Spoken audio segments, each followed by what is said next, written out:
I kept it to myself for a long time, but it's time to tell. She cheated on me before, and like a fool, I forgave her. I told myself it was a mistake. One of those regrettable lapses in judgment, a drunken misstep with a coworker that she swore meant nothing. Sophie cried, begged, swore on everything sacred that it would never happen again. And I believed her. I wanted to believe her. That was months ago. Tonight, everything fell into place. It started with a phone that shouldn't exist. I had been looking for my car keys, checking between the couch cushions when my fingers brushed against something cold, smooth, definitely not my keys. When I pulled it out, I felt a strange jolt of confusion. A sleek, black smartphone. Not mine. Not Sophie's either, or at least not the one I knew about. I turned it over in my hand, the weight of it somehow heavier than it should be. The screen was dark, locked. No notifications, no sign of life. But the moment I pressed the side button, the screen flickered on, revealing a message that stopped my breath cold. Tomorrow, same time. Can't wait. Winking face. No name. Just a number I didn't recognize. I stood there for what felt like forever, the room shrinking around me. The weight in my chest was crushing, suffocating. This wasn't happening. Not again. Sophie was in the shower, oblivious to the fact that, in the span of seconds, my world had tilted off its axis. I clenched the phone so tightly my knuckles went white. My pulse thundered in my ears. I could have stormed into the bathroom right then, demanded answers, forced her to explain the existence of this second phone, this message that confirmed what I had feared for months. But I didn't. Not yet. Instead, I took a breath, forced my hands to steady. If she was lying to me again, I needed proof, not suspicions. Not another round of her crocodile tears and empty promises. Real proof. So I slipped the phone into my pocket, exhaled slowly, and walked toward the bedroom, mind already spinning with the next move. This time, I wasn't just going to find out the truth. I was going to make her regret every single lie. I sat on the edge of the bed, staring at the black phone in my hands. Sophie was still in the shower, the sound of rushing water masking the quiet storm brewing inside me. My fingers hovered over the screen, my heartbeat a steady thud in my ears. I knew I shouldn't, but I needed answers. I swiped up, but the phone was locked, 6-digit passcode. I tried the usual suspects, her birthday, our anniversary, even the name of our dog. Nothing. Then I remembered something. The fingerprint scanner. My stomach turned at the thought, but I forced myself to move. I crept to the bathroom door and pushed it open just enough to let the steam curl around me. Sophie was still inside, humming softly, unaware. Her purse was on the counter. My hands were steady as I reached in and pulled out her everyday phone, the one I knew. I tapped the screen, opened the Notes app, and scrolled. There it was. A 6-digit code, sloppily typed, as if she had needed to remember it quickly. I memorized it, placed the phone back exactly as I found it, and slipped out. Back in the bedroom, I tried the numbers. My breath caught as the screen unlocked with a soft click. I was in. The wallpaper was generic, a default blue gradient, as if she had wanted it to remain unnoticeable. I went straight to the messages, my fingers flying over the screen. No save conversations. My throat tightened. She was careful. Too careful. But there was something she hadn't deleted. Her call history. One number stood out. Repeated calls, always late at night. Always when she had an excuse to be out. Work meetings, drinks with the girls, grocery runs that somehow took hours. I tapped the number.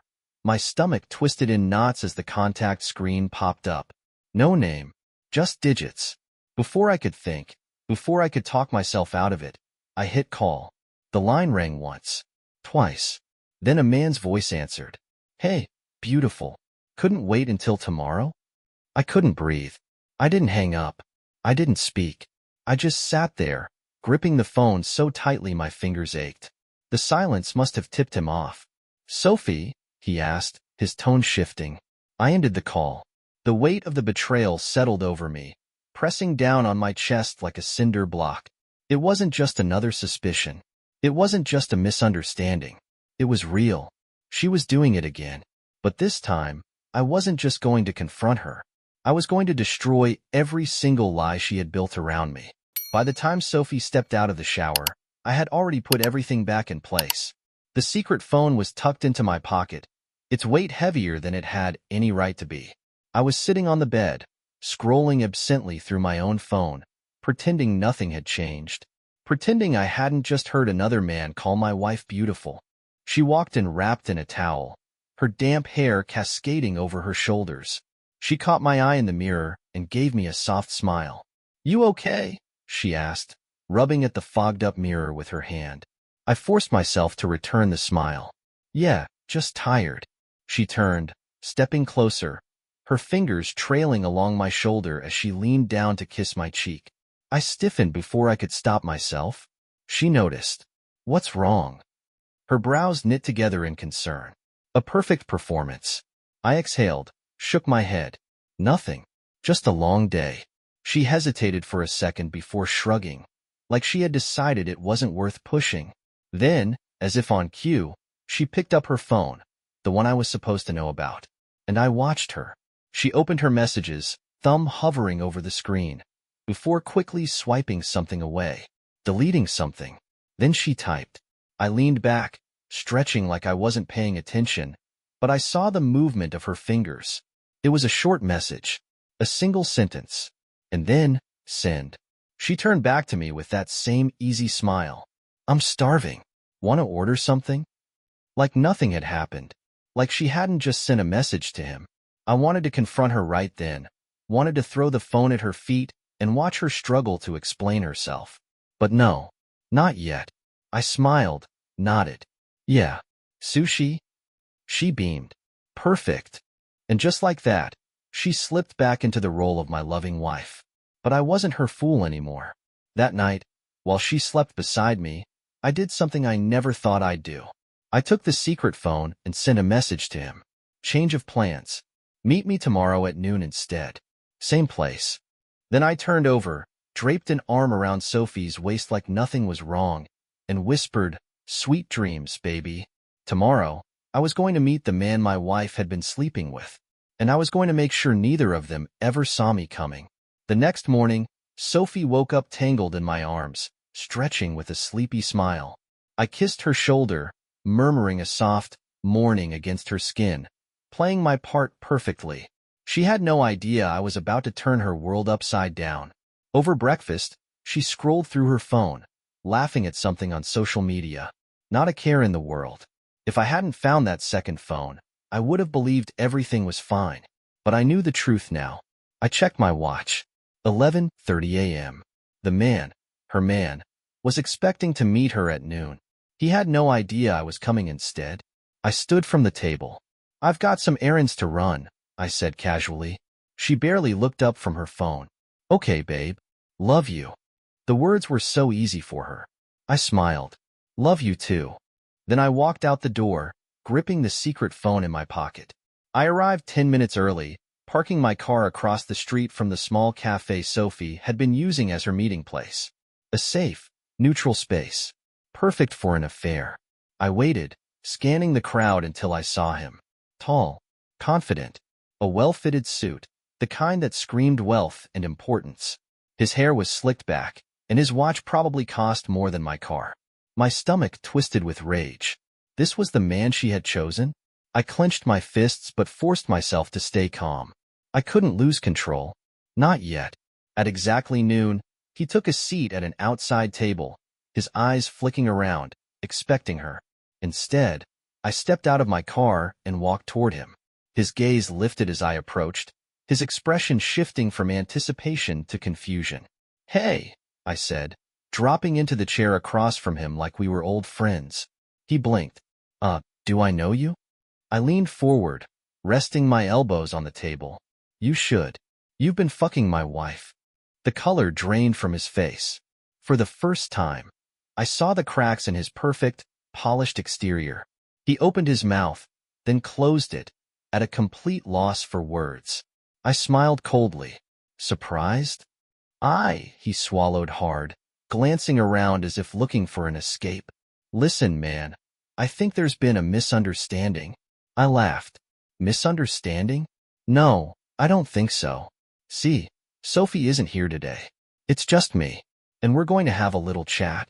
His hand twitched toward his phone. Maybe to call Sophie, maybe to call for help. I shook my head. I wouldn't do that. He hesitated. I reached into my pocket and placed the secret phone on the table between us. His eyes widened as he recognized it. I tapped the screen, pulling up the messages. They're messages. Then I leaned in and whispered, "You know what the worst part is?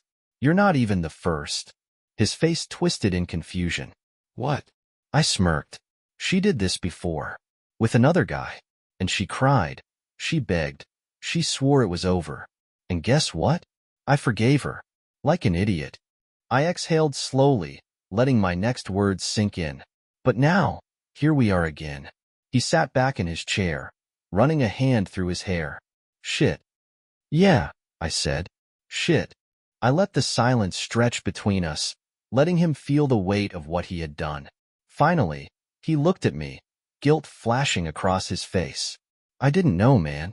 She never told me she was married." I tilted my head. "Is that supposed to make me feel better?" "No, he shook his head. "I wouldn't have.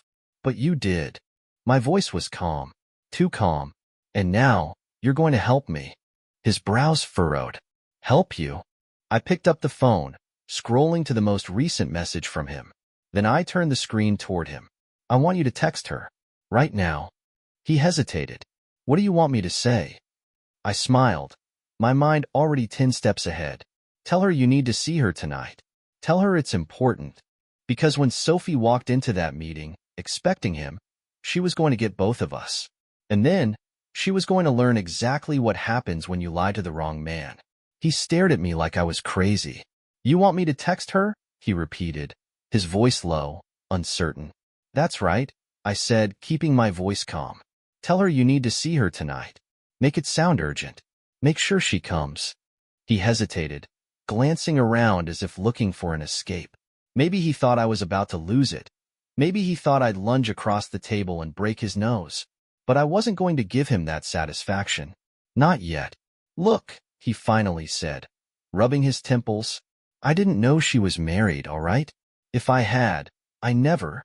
"But you did," I cut in. "You slept with my wife. You had your fun. And now you're going to help me make things right."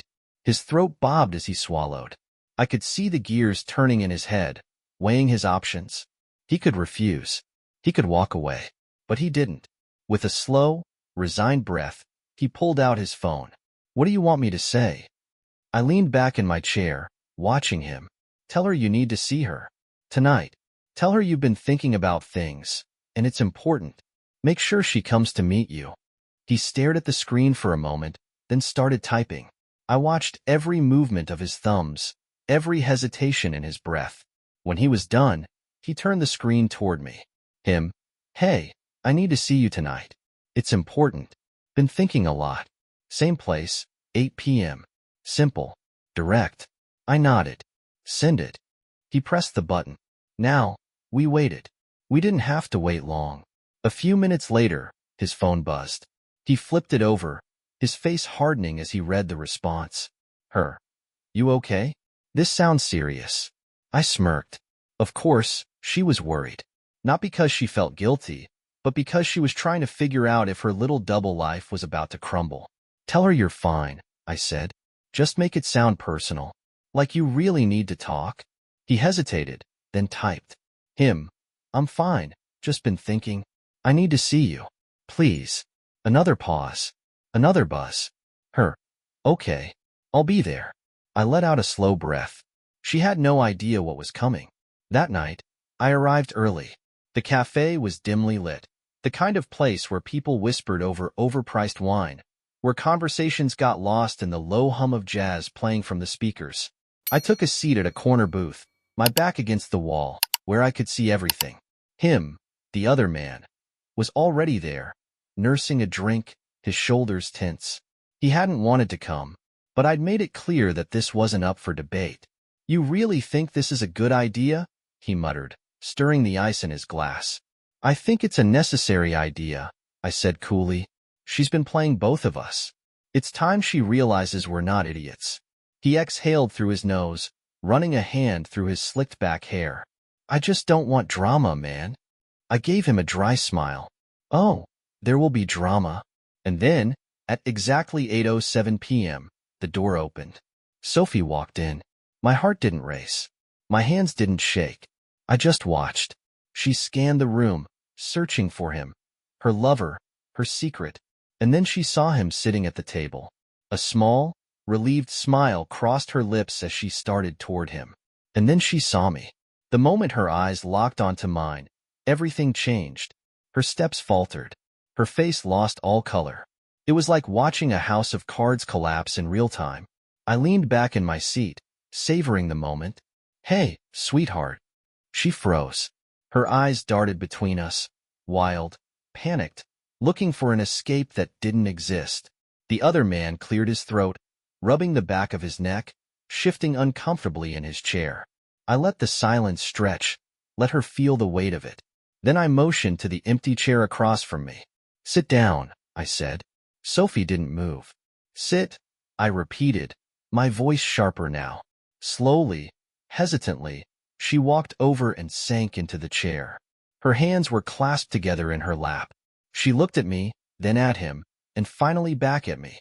Her lips parted slightly, like she wanted to say something, but no words came out. Good. I wanted her to sit in that silence, to sit in the wreckage of her own lies. Finally, she whispered, David, I held up a hand. Don't. Just don't.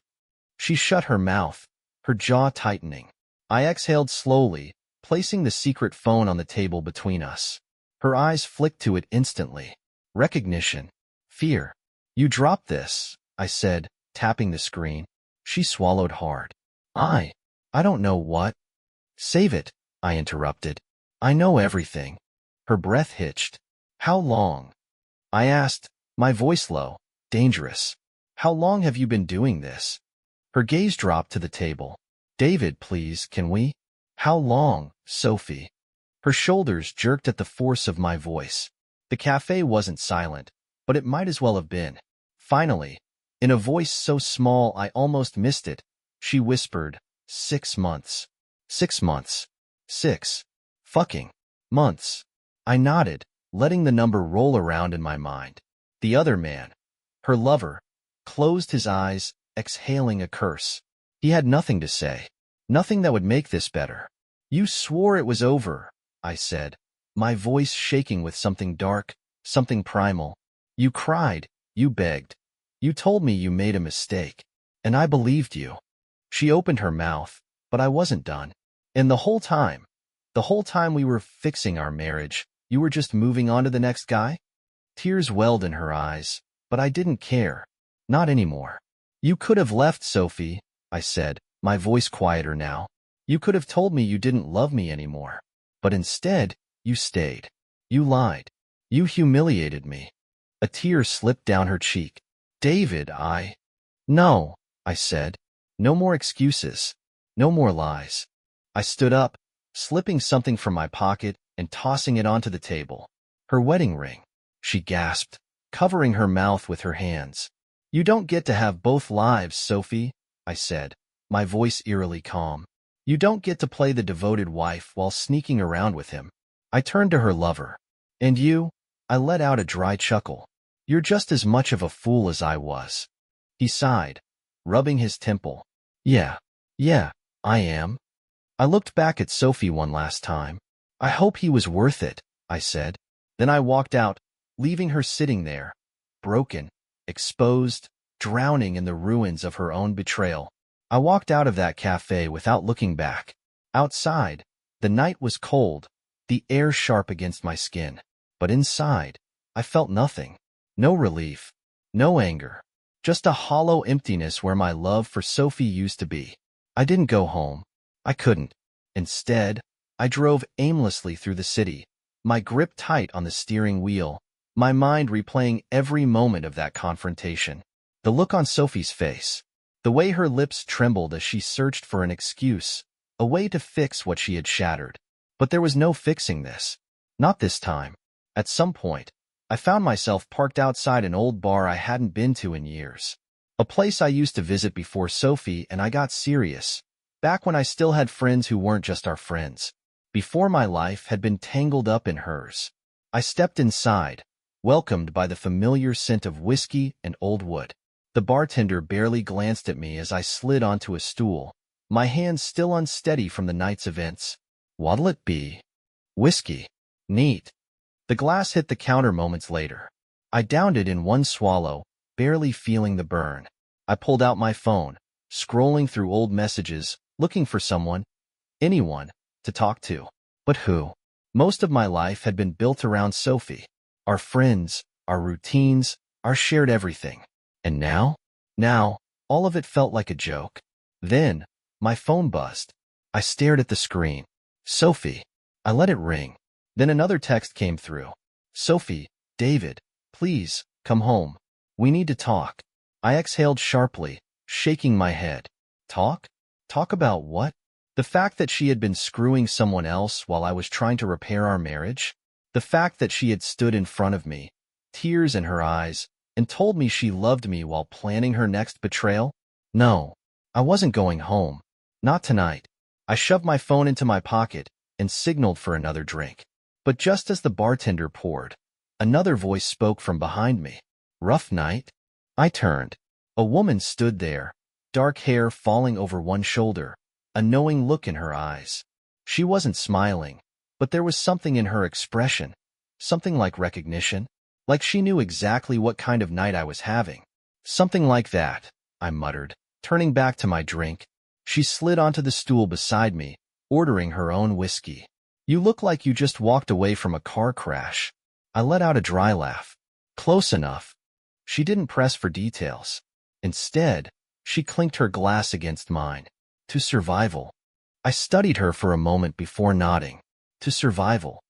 And just like that, the night took a turn I never saw coming.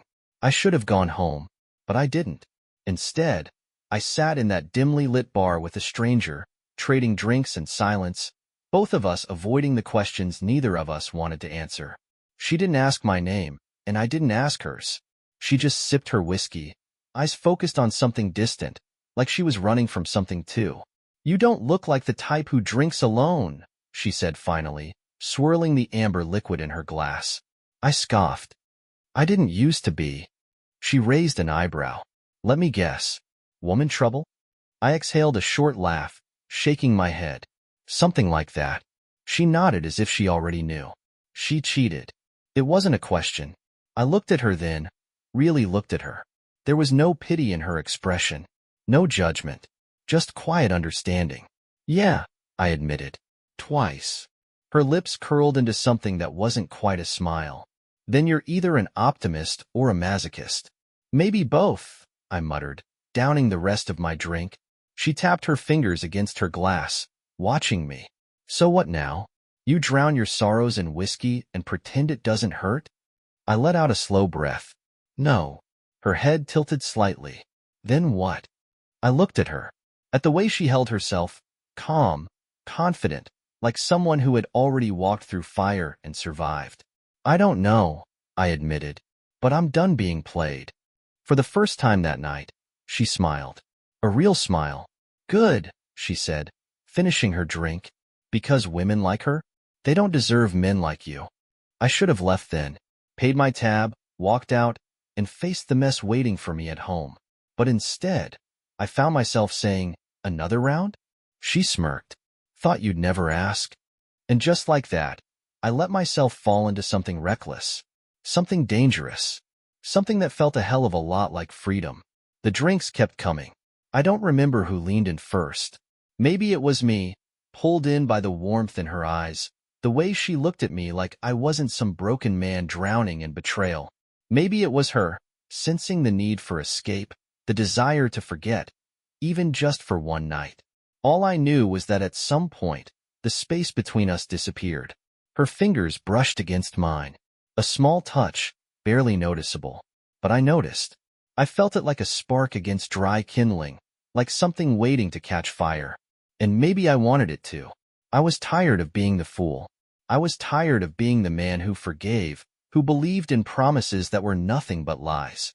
Tonight, I wanted to be someone else. So when she leaned in, close enough that I could smell the faint hint of vanilla on her skin, I didn't pull away.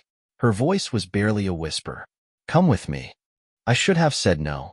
I should have walked away, but I didn't. Instead, I followed her out of the bar and into the night. Her apartment was small, minimalist. The kind of place that looked lived in but not permanent. A half-packed suitcase sat by the door. A single framed photo on the nightstand. Leaving town? I asked, my voice rough from the whiskey. She shrugged, kicking off her heels. Maybe. Then she turned to me, her gaze steady. Do you want to talk about her? Sophie. The woman who had shattered me. The woman who was probably still sitting in our house, waiting for me to come home and let her explain why I should forgive her again. No, I said. She nodded, as if she understood. Good, she murmured, because tonight isn't about her. Her fingers curled into the front of my shirt, pulling me forward. And just like that, I made my first real mistake. Not because it didn't feel good, not because I didn't want it, but because the second I kissed her, I realized something. Sophie wasn't the only one who knew how to lie. I woke up to the scent of coffee and the quiet hum of a city that didn't care about my mistakes. For a moment, I forgot where I was. Then I heard movement, soft footsteps against the hardwood floor, the faint clink of a spoon against a ceramic mug. And I remembered. I wasn't home. I wasn't in the bed I had shared with Sophie. I was in her apartment. The stranger. The woman whose name I still didn't know. I sat up slowly, running a hand through my hair. My head ached from the whiskey, but not as much as the weight settling in my chest. What had I done? A soft voice pulled me from my thoughts. Morning. She stood in the doorway, a mug in her hand, wearing nothing but a loose shirt that definitely wasn't mine. I stared at her, searching for regret in her expression, but there was none. She held out the coffee. I hesitated, then took it. How do you feel? She asked, leaning against the doorframe. I let out a dry laugh, like I just set fire to everything I had left. She smirked. Sometimes things need to burn. I didn't respond. I wasn't sure if I agreed with her, or if I was just too exhausted to argue. I took a sip of coffee, letting the silence stretch between us. Then, finally, I asked, "What's your name?" She raised an eyebrow, amused. You slept with me, but you don't know my name? I exhaled sharply, rubbing my temples. Guess I skipped that part. She took a step forward, leaning in slightly, her voice softer now. It's Olivia. Olivia. I let the name settle in my mind, but it didn't change anything. This wasn't a beginning. It wasn't a love story. It was just another mistake in a long line of them. And now, I had to face the consequences. I set the coffee down and stood. I should go. She didn't look surprised. She just nodded. I figured. I hesitated. Last night, it wasn't about you. She smiled, but there was something sad behind it. I know. I grabbed my jacket and headed for the door. But just as I reached for the handle, she spoke again. David. I turned. She met my gaze, her expression unreadable. Whatever happens next, don't let her win. The words lingered long after I stepped outside, because for the first time, I realized this wasn't about revenge. This was about making sure Sophie didn't get the last word. And I wasn't done with her yet. By the time I pulled into the driveway, the sun was already high in the sky. Sophie's car was still there. Of course it was. She was waiting for me. I gripped the steering wheel, exhaling slowly. My body was exhausted. My mind tangled in a mess of emotions I wasn't ready to untangle. I had spent the night in another woman's bed. I had crossed a line. But somehow, that wasn't what unsettled me the most. What unsettled me was that I didn't feel guilty. Not even a little. I stepped out of the car, each footstep heavier than the last as I approached the front door. The house, the one Sophie and I had built together, the one I had fought so hard to protect, felt different now, like it wasn't mine anymore. I pushed the door open. She was sitting on the couch, still wearing the same clothes from last night. Her eyes were red, her face pale. She had been crying. I didn't feel sorry for her. She looked up the moment I walked in. David. I shut the door behind me, leaning against it. Sophie. She stood, hesitant, like she wasn't sure how close she was allowed to get. Where were you last night? I let the silence stretch, watching her squirm under the weight of her own question. Finally, I answered. Out. Her lips parted slightly, as if she wanted to argue, to demand more. But she didn't, because she knew she had no right to. Instead, she took a shaky breath. David, please. We need to talk. I folded my arms. Talk? Now you want to talk? Tears welled in her eyes again, but I had seen them before. Crocodile tears. I know I hurt you, she whispered. I know I broke your trust, but I love you. I never stopped loving you. I let out a humorless laugh. You have a funny way of showing it. She stepped closer, her voice desperate now. I made a mistake. I tilted my head, studying her. Which one? The first guy you cheated on me with? Or the second? She flinched, as if my words had physically struck her. Good. You don't understand, she said softly. I was lost, David. I was scared. I held up a hand, cutting her off. Save it. She swallowed hard, her hands trembling. Please, tell me what I can do to fix this. I'll do anything. I took a slow step forward, looking her dead in the eyes. Tell me something, Sophie. My voice was calm, steady. If I hadn't found out, would you have ever told me the truth? She hesitated, just for a second, and that second told me everything. Her silence was my answer. I nodded, a cold wave of clarity washing over me. That's what I thought. Her face crumbled. David, I turned away. I'm done. She gasped. No, you don't mean that. I looked back at her, my expression unreadable. I do.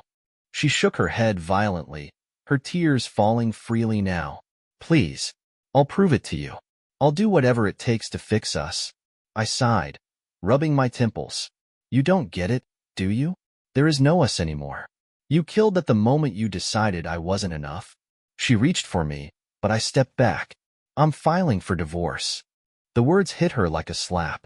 For the first time, real fear flickered in her eyes. David, no, don't do this.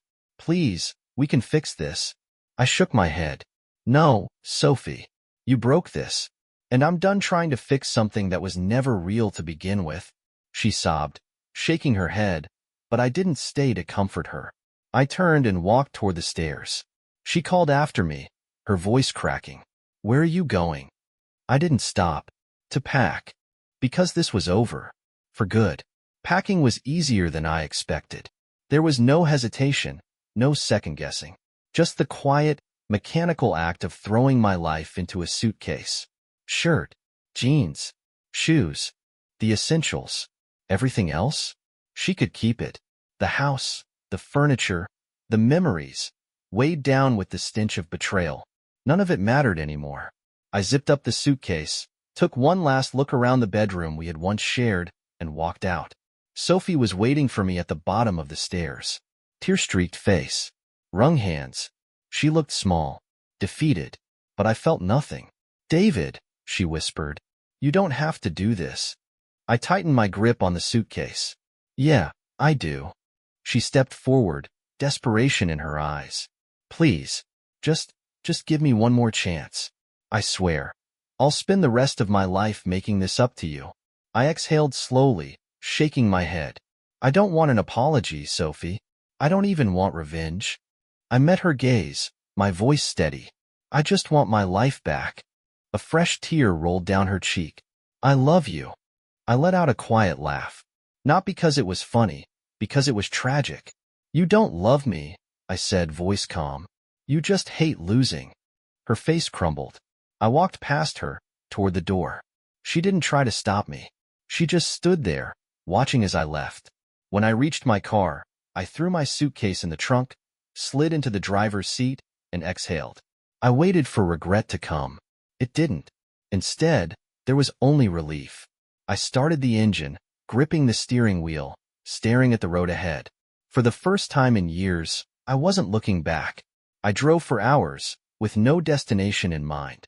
Just the open road, the hum of the engine, the weight of everything I had left behind slowly lifting off my shoulders. For the first time in a long time, I felt free. No more lies. No more pretending. No more fighting for a marriage that had died long before I was willing to admit it. Sophie was my past. And now, I was finally done living in it. My phone buzzed on the passenger seat.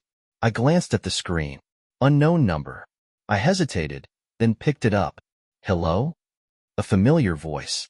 Low. Careful. Did you do it? I frowned. Who is this? A pause. Then, it's me, Olivia.